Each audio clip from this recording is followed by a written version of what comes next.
Hello everybody. Today we're going to be doing Unit 4, Lesson 5. And it's going to kind of be a continuation of yesterday's lesson, but we're going to go in slightly more detail, understanding how many groups. So this is how many groups part 2.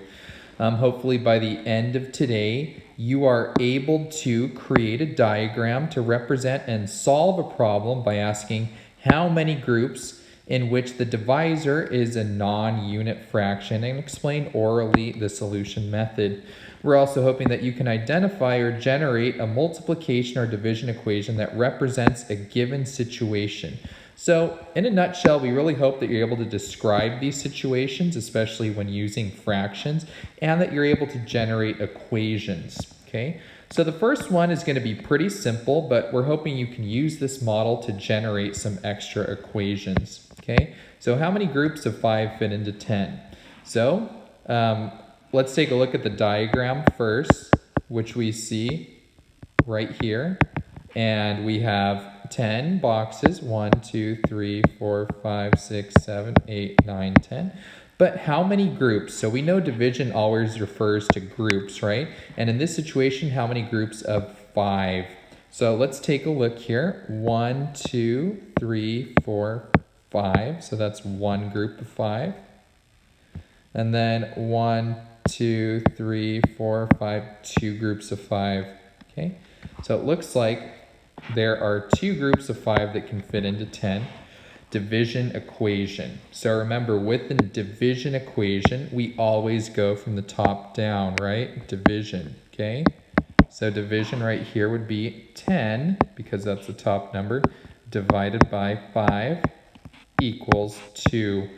So dividend, divisor, and quotient, if you were unfamiliar with those terms or needed a quick review. Now multiplication, remember, it is always a, what's that word? Inverse operation. Okay, so if we're going the other way this time, instead of starting from the top, we'll be starting with the bottom. So instead of 10 at the top, we are starting with 2. 2 times 5 equals 10. So you take that number and you inverse it. Okay? Pretty simple. Now we're going to be exploring some diagrams and problems that might not have a clear, clean-cut fit solution, which will involve you to use some fractions. So let's take this one for instance. How many groups of 3 fit into 10? Okay, so we know that 3 does not divide into 10 equally, but it doesn't mean that there's not a solution, right? So let's go ahead and take our first group. 1, 2, 3. So that's one group of 3 fits into 10. 1, 2, 3. That's 2 groups of 3 that fit into 10. 1, 2, 3. That's 3 groups of 3 that fit into 10. And we just have one left. One left. Not enough to make a full group. Okay? One left. Okay? So we have 3 groups, right? But if we zoom in, this one little group left, like let's say we would go over here, and if each group is 1, 2, 3, but the last little unit accounts for what fraction of this group? Well, if I was to take this unit, so let me see if this works, and I will kind of draw around it, and let me copy it, and let me try to paste it right here. So what we notice is, what fraction of the group is this little one?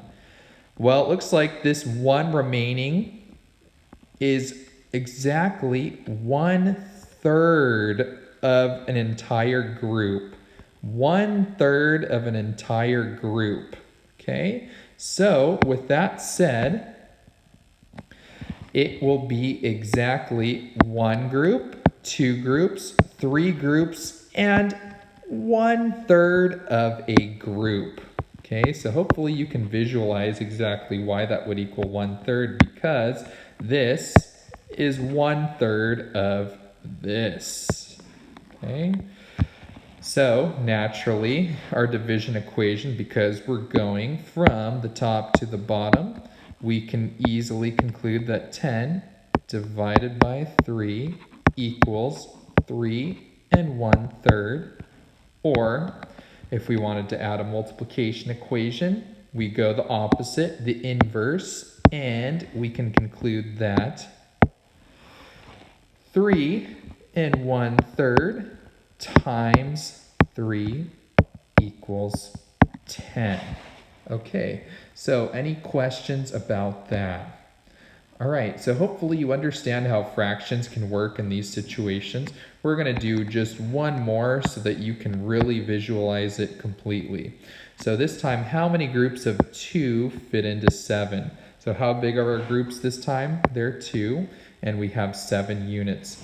So let's see here. We're going to do 1, 2 groups. So that's 1.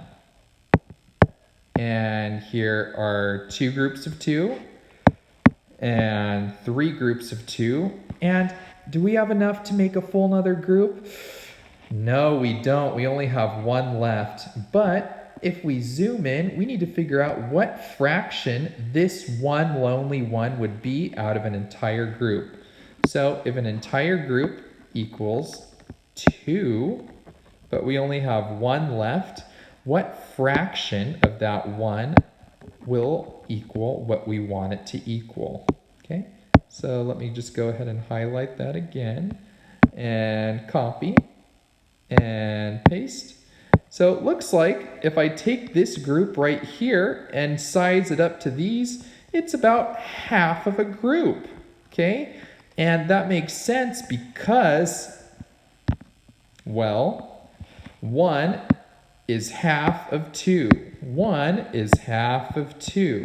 So what that means is, in this particular situation, we have 3 full groups and half of a group, or 3 1/2. Okay? So, division situation. Remember, we start from the top. 7 divided by 2 equals 3 1/2. 7 divided by 2 equals 3 1/2, or 3 1/2 groups. Remember, when we're thinking about division, we are always thinking about groups. Multiplication, what do? The inverse, that word we've been focusing on so much recently.